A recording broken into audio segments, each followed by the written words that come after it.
And at the same time, the jeweler who made those up. Sis boom ba. That's it. That's the whole thing. 3 words.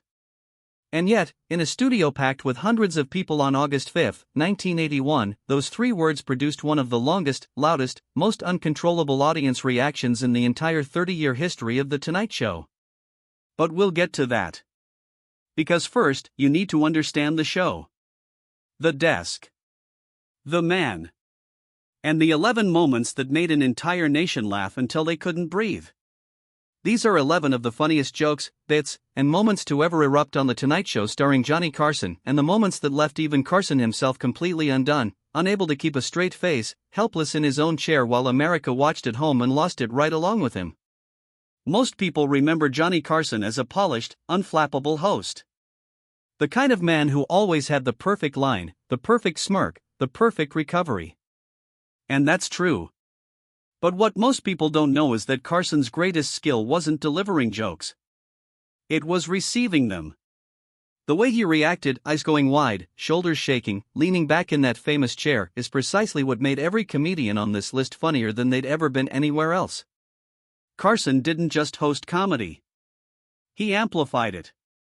Tonight, we're counting down the 11 moments that turned ordinary television into something that still makes people laugh today, decades after the cameras stopped rolling. These aren't just clips. They're the moments that built careers, broke composure, and proved that nothing, no script, no rehearsal, no plan, could contain what happened when the right comedian walked through that curtain and stepped into the light. Now, let's start with number 11, the moment that quietly launched one of the most influential comedy styles in history. A comedian so unusual, so strange, so deliberately slow, that the audience didn't know whether to laugh or wait for a punchline that never quite arrived the way they expected. But then it did. And when it did, they were gone. Number 11, Stephen Wright. When I call him, he'll just ignore me and keep on typing. August 6, 1982. A young comedian from Cambridge, Massachusetts, walked onto the Tonight Show stage and proceeded to confuse, then hypnotize, then absolutely destroy an audience that had never seen anything like him before. Stephen Wright was 26 years old and largely unknown outside of Boston's comedy club circuit. He had a delivery unlike anything on television at the time, slow, flat, monotone, almost mournful. He looked like a man who had been awake for 3 days straight and was vaguely disappointed in everything. No energy. No big gestures. No mugging for the camera. Just a guy at a microphone, speaking very quietly about very strange things. The audience wasn't sure what was happening at first. A few polite laughs. Some confused glances. Carson watched from behind his desk with that half smile of his, the one that meant he was paying very close attention. And then Wright delivered the line. I have a map of the United States, actual size. It says, scale, 1 mile equals 1 mile. The room took half a second. And then they erupted. Because the joke was so absurd, so perfectly constructed, so quietly brilliant that it took a beat to land, and when it did, it was like someone had pulled the pin on a grenade. Carson leaned forward. Pointed at Wright. The crowd was still laughing when the next joke had already begun. By the time the set was over, Carson had given Wright the highest honor he could bestow on a first-time guest, an invitation to come sit at the desk. That gesture, right there on live television, told every comedian in America, this one matters. Stephen Wright went on to win an Academy Award, release multiple beloved comedy albums, and influence an entire generation of comedians who discovered you could be funny without ever raising your voice. And that is precisely why we are still watching him all these years later. But if Wright showed that comedy could be slow and quiet, the next entry on our list proved it could also be relentlessly, breathlessly fast. Stay with us, because number 10 is a man who turned self-loathing into an art form, and Carson into a giggling mess. Number 10, Bob Uecker. Demean your career because just playing in the majors, of all the... Beginning in the early 1970s and continuing across dozens of beloved appearances, Bob Uecker established himself as one of the most requested returning guests in Tonight Show history, not because of his baseball career, but despite it. Bob Uecker had played 6 seasons of Major League Baseball, mostly as a backup catcher, with a lifetime batting average that he himself cheerfully described as embarrassing.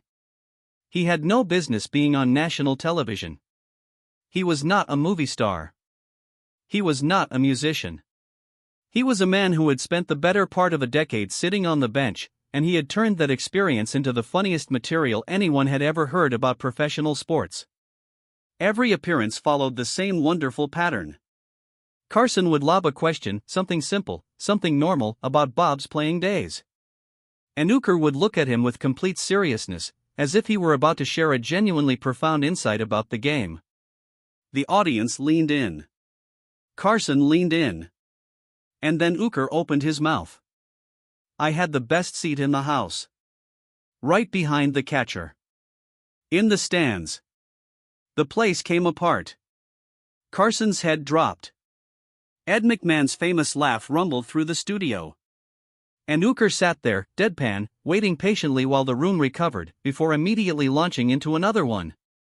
Carson brought Uecker back again and again, which in Tonight Show terms was the equivalent of a 5-star review. Bob Uecker eventually became the beloved broadcaster of the Milwaukee Brewers and the star of the sitcom Mr. Belvedere, a television career that would never have existed without those chairs, that desk, and a host who genuinely could not stop laughing at a man who hit .200 for a living. That clip of Carson losing it over Uecker's bench writing stories remains one of the most replayed segments in Tonight Show history. But if Uecker showed what happened when humility met genius, number 9 revealed something else entirely: what happens when the audience gets to watch someone genuinely outwit Johnny Carson. And that someone was a woman who had been making people laugh for 7 decades without ever slowing down. Number 9, Betty White. I did an LA AM. Throughout the 1970s and 1980s, Betty White became one of the most reliably delightful guests in Carson's rotation, a performer whose warmth and sharp wit turned every interview into a genuine meeting of minds, and occasionally, a very polite ambush.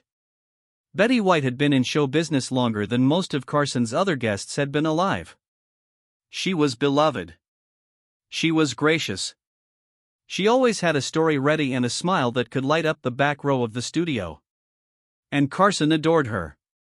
He treated her with obvious affection and warmth, which is precisely what made what happened next so perfectly funny. Carson made an offhand remark, the kind of casual comment a host makes when he thinks he knows more about a topic than his guest. He said it confidently. He said it with the easy authority of a man who had been sitting behind that desk for 20 years. The audience nodded along. And Betty White turned to him with the sweetest, most cheerful expression imaginable. Actually, Johnny, that's not quite right. And then she corrected him. Completely. Perfectly. With receipts. The audience loved it. Carson's eyes went wide, then crinkled with genuine delight. He held up both hands in surrender. She's right, he told the audience. She is absolutely right. I don't know why I even tried. The audience loved seeing someone outwit Johnny, and loved even more that Carson loved it too. He was never a host who needed to win.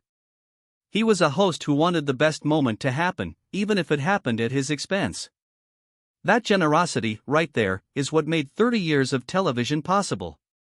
And Betty White, with that smile and that uncanny precision, gave him one of his favorite kinds of moments, the kind where the joke was on him, and he was the first one laughing. That is precisely why we are still watching her, all these years later.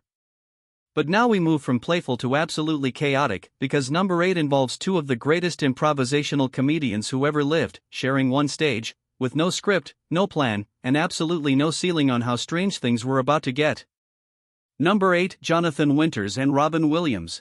I must tell you briefly about it. I know our time is limited here, but In the early 1980s, on a night that producers later described as simultaneously thrilling and terrifying, Jonathan Winters and Robin Williams appeared together on The Tonight Show and proceeded to create what many comedy historians consider the greatest improvisational television segment ever broadcast. Jonathan Winters was the godfather of American improv comedy, a man so naturally, instinctively funny that even other comedians watched him with their mouths open. Robin Williams had worshipped Winters since childhood and called him his greatest influence. These were not two performers who needed to try to be funny. The problem, if you could call it a problem, was that when you put them together, neither one of them had any reason to stop. Carson introduced them both, settled back in his chair, and what followed was less an interview than a collision. Winters would start a character. Williams would catch it and throw it somewhere else entirely. Winters would catch that and explode it.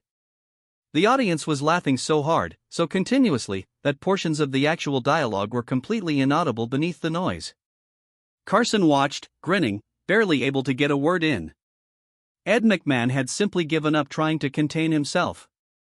At one point, Carson attempted to ask a question. He got approximately 4 words out before Williams interrupted with an impression, which triggered Winters, which triggered a cascade of characters, voices, and absurdist scenarios that lasted for several minutes straight. Carson finally leaned into the microphone and said, grinning, "I'll just be over here if anyone needs me." The place fell apart. Producers recalled afterward that the segment ran almost 12 minutes longer than scheduled and nobody stopped it, because nobody wanted to be the person who stopped it. Carson later told an interviewer that watching Winters and Williams together was like watching 2 great jazz musicians who happened to be on fire. The clip remains one of the most watched in Tonight Show archive history, and remains proof that the greatest comedy is not written. It simply happens. But if Winters and Williams showed what happened when 2 geniuses collided, number 7 introduced a single genius who didn't need a partner, a man who arrived on Carson's stage like a weather event and left the entire room completely unable to function.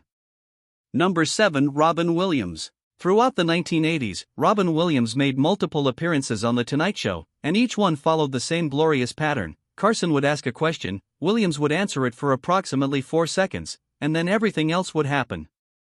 Robin Williams, by the early 1980s, was already famous from Mork and Mindy.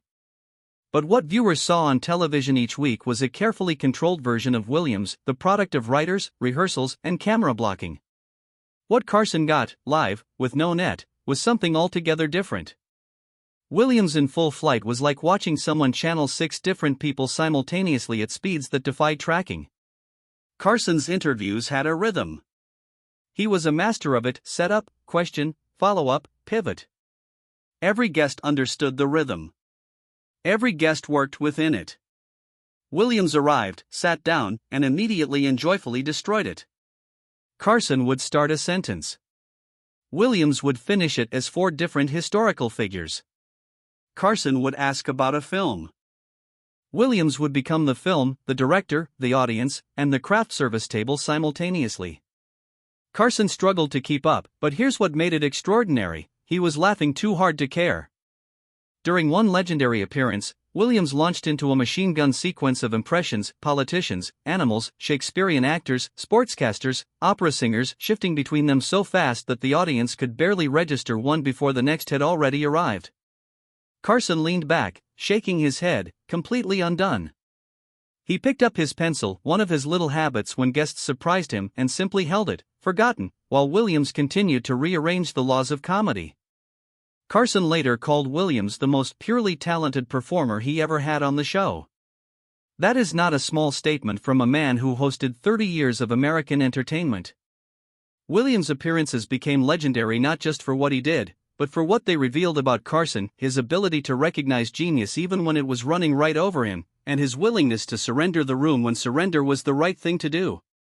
That is precisely why we are still watching him, all these years later.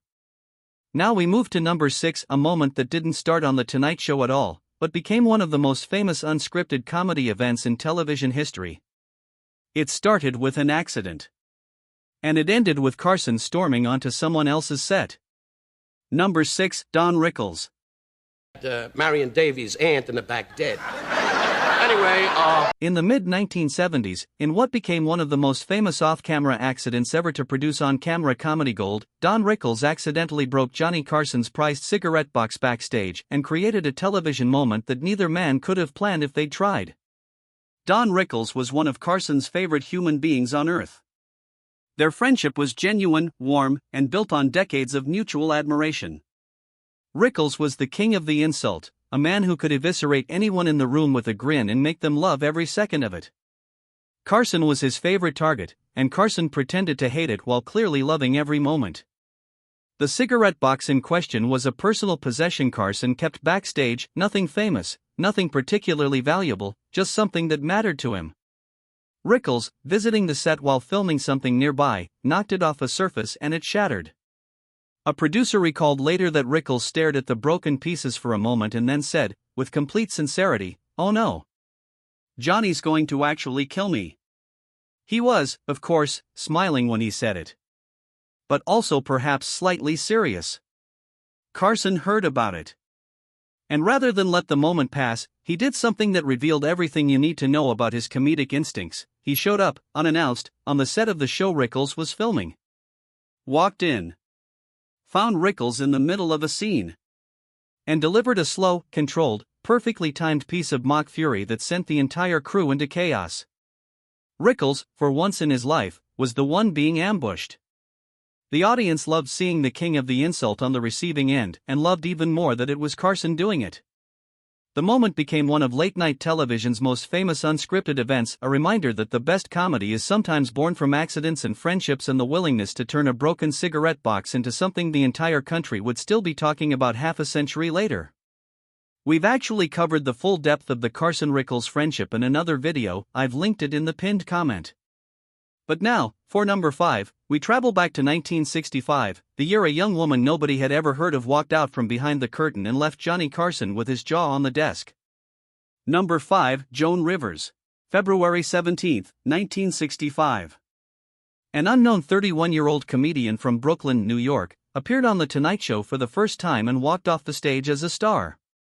Joan Rivers had been grinding the comedy circuit for years, coffee shops, small clubs, late-night sets to audiences of 11 people. She was funny.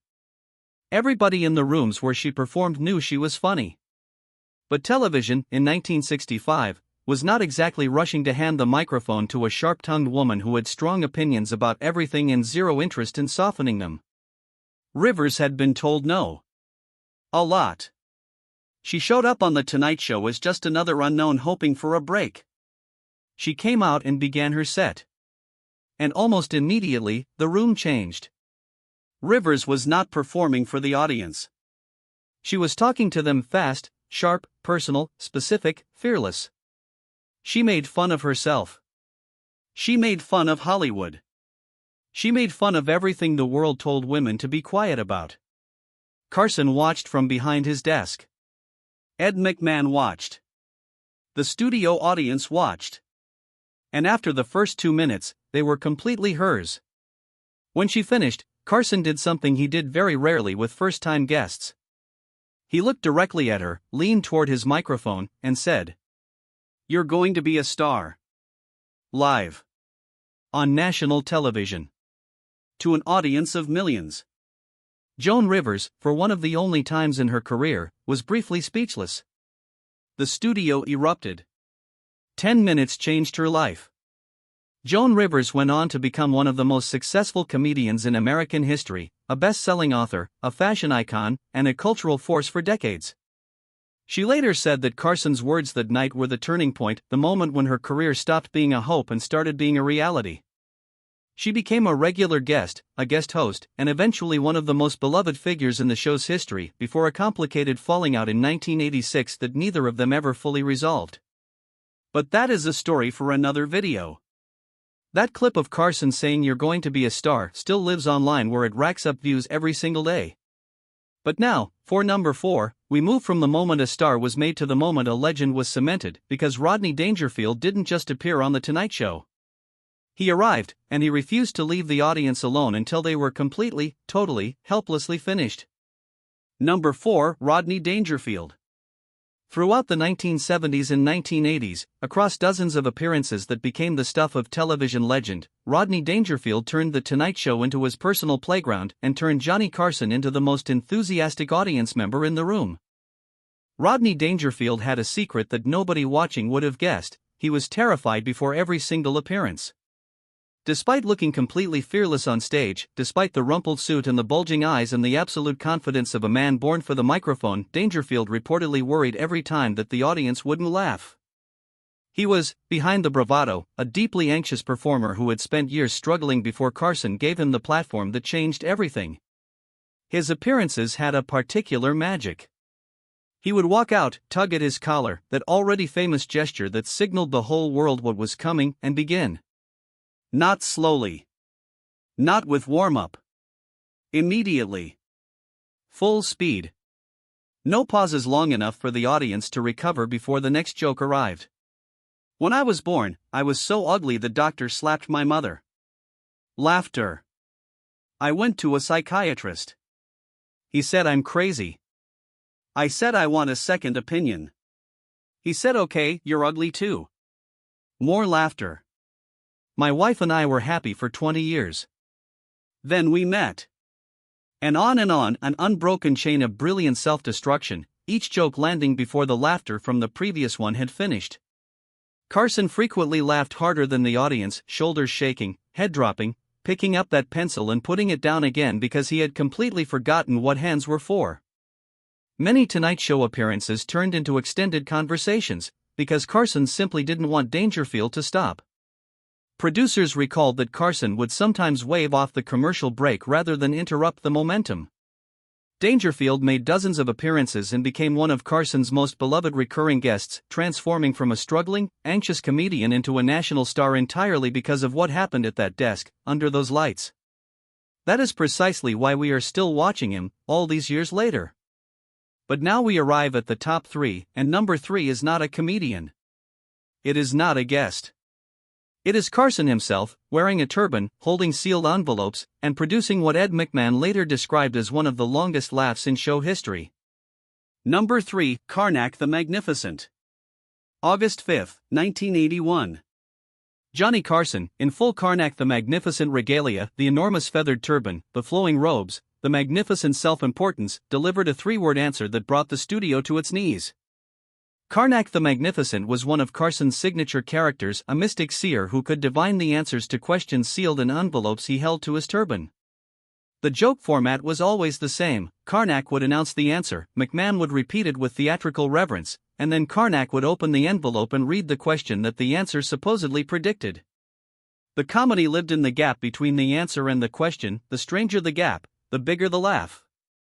Carson had been doing Karnak for years. He had produced hundreds of memorable bits. But there was one he hadn't done yet. And before the show, he reportedly told Ed McMahon, "There's one tonight that's going to break you." McMahon, who had heard Carson say many things over 20-plus years together, took this as a normal prediction and didn't think much of it. The setup was standard. Carson as Karnak held the envelope to his turban. Closed his eyes. Adopted the expression of a man receiving divine knowledge from the universe. McMahon leaned in with his microphone. The audience was ready. Carson opened his mouth. Sis boom ba. McMahon, with perfect ceremony. Sis boom ba. Carson tore open the envelope. Read the question inside. Looked up. Describe the sound made when a sheep explodes. The studio erupted. Not regular laughter, full, total, uncontrollable chaos. McMahon lost it completely, that enormous laugh rolling through the room. Carson himself, Karnak the Magnificent, mystical seer of all things, broke character entirely and started laughing along, which made the audience laugh harder, which made McMahon laugh harder, which made Carson laugh harder, in a beautiful, escalating loop of pure, uncontained joy. Ed McMahon later said it produced one of the longest laughs in the show's history. The clip has been shared, studied, and celebrated for decades. What makes it special is not just the joke, it's Carson breaking. Carson, the unflappable, the always in control, the man who knew every beat before it happened, losing it right alongside everyone else. It was a reminder that even the architect of the room was not immune to a perfectly constructed explosion of absurdity. That clip now lives in television archives and on the internet, where it continues to find new audiences every single year. But now, number 2. And number 2 is arguably the most legendary single physical comedy moment in the entire run of The Tonight Show. A tomahawk. A target. And a landing that nobody who was there will ever forget.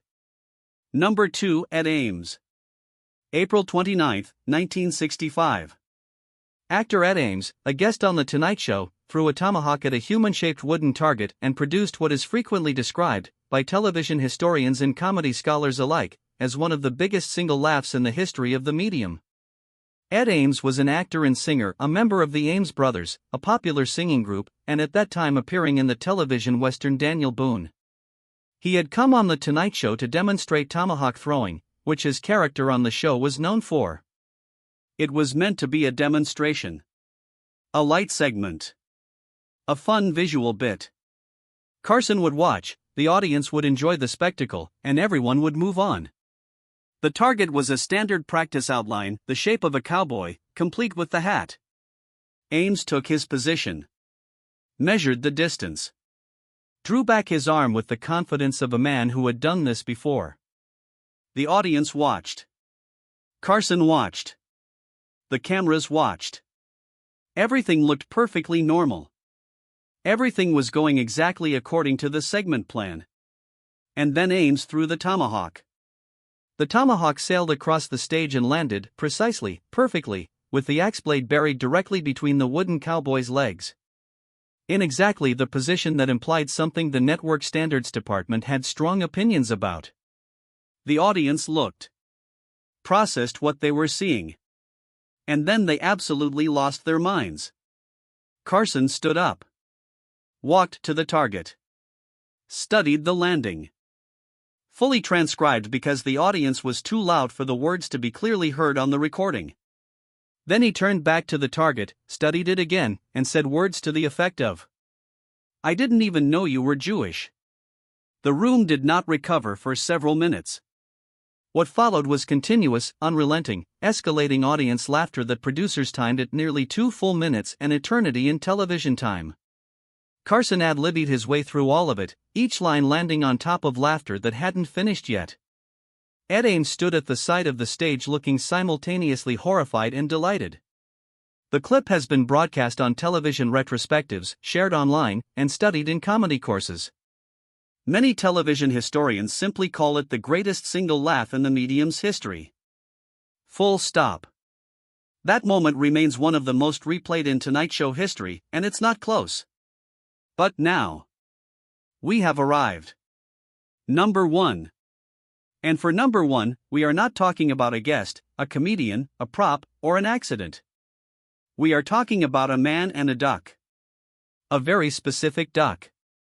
A joke that has no business being as funny as it is, and yet, somehow, every single person who has ever heard Buddy Hackett tell it has ended up in the same condition, completely finished, helplessly laughing, completely unable to explain to anyone who wasn't there exactly why it was so funny. Welcome to number 1. Number 1, Buddy Hackett. Throughout the 1970s, across multiple Tonight Show appearances that audiences requested and Carson was happy to accommodate, Buddy Hackett delivered a duck joke, a long, escalating, absurdist story about a duck that became one of the most celebrated comedy performances in television history. The joke's exact origin is lost to time. But its effects on every audience that heard it are entirely, permanently on record. Buddy Hackett was not a one-liner comedian. He was a storyteller, a round, wonderfully expressive man from Brooklyn who could take a simple premise and build it, slowly, lovingly, brick by brick, into something so absurd and so perfectly constructed that by the time the punchline arrived, the audience was already so helpless with laughter that the actual joke was almost beside the point. The duck joke is not a simple joke. It does not fit on a note card. It is a long-form construction, a story with characters, stakes, escalating absurdity, and a payoff that arrives when you have completely forgotten there was supposed to be a payoff. Hackett would begin quietly. A man. A duck. A situation. He would describe it with total commitment, facial expressions shifting, body leaning into the story, voice changing for different characters. Carson would watch, clearly enjoying it. The audience would begin to smile. Then to chuckle. Then to laugh. Then to lean on each other. Then Hackett would add another layer, another development, another piece of the story that made no logical sense but felt, somehow, completely inevitable. Carson's shoulders would start to shake. McMahon would start his rumbling, famous laugh. And Hackett, and this is the genius of it, would never hurry. He would take all the time the joke needed. He would let the laughter build. He would wait. And then he would add just one more detail that knocked the audience sideways. The punchline, when it finally came, was not the kind of punchline that announces itself. It arrived the way the best comedy always arrives, like it had been waiting there the entire time, and you simply hadn't seen it coming. Carson's head dropped. His hands went flat on the desk. McMahon let out a laugh so loud it physically startled people in the back rows. The studio audience was gone, thoroughly, completely, helplessly done. Repeated laughter interruptions had broken the story into pieces, and Hackett had used every single one of them to make the next moment even funnier. Television historians and comedy scholars have cited the duck joke as a masterclass in long-form storytelling comedy, proof that a joke doesn't have to be short to be perfect, and that the best comedy is sometimes the kind that takes its time, trusts its audience, and lets the absurdity accumulate until it becomes something transcendent. Carson brought Hackett back multiple times. The audiences always requested the duck joke. And Hackett, a consummate professional, always found a way to make it feel like the first time. That is precisely why we are still watching him, all these years later.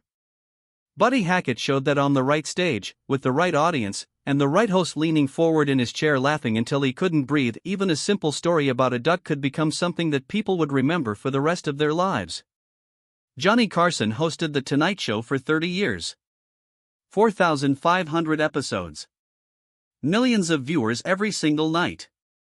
He introduced America to comedians it would not have known without him, gave them 4 minutes at a microphone, watched what happened, and when what happened was extraordinary, called them over to sit at the desk and talk. That invitation changed lives. It changed careers. It changed American comedy. And the reason every clip on this list still works, still makes people laugh, decades after the lights went down and the cameras stopped rolling, is because Carson, with that particular gift of his, made the whole thing feel like it was happening for the first time, every single time. The eyes going wide. The pencil picked up and forgotten. The shoulders shaking. The head dropping. These were not performances. They were a man, genuinely surprised, genuinely delighted, genuinely unable to help himself. No script, no format, no formula could have manufactured these moments. They simply happened, because Johnny Carson knew exactly when to get out of the way and let the funny be funny. And 40 years later, we are still, helplessly, gratefully, laughing. If you loved this video, the clips, the stories, the moments that made history, hit subscribe. Because we're just getting started. Every week we go deep into the moments that define television, comedy, and the people who made it all possible.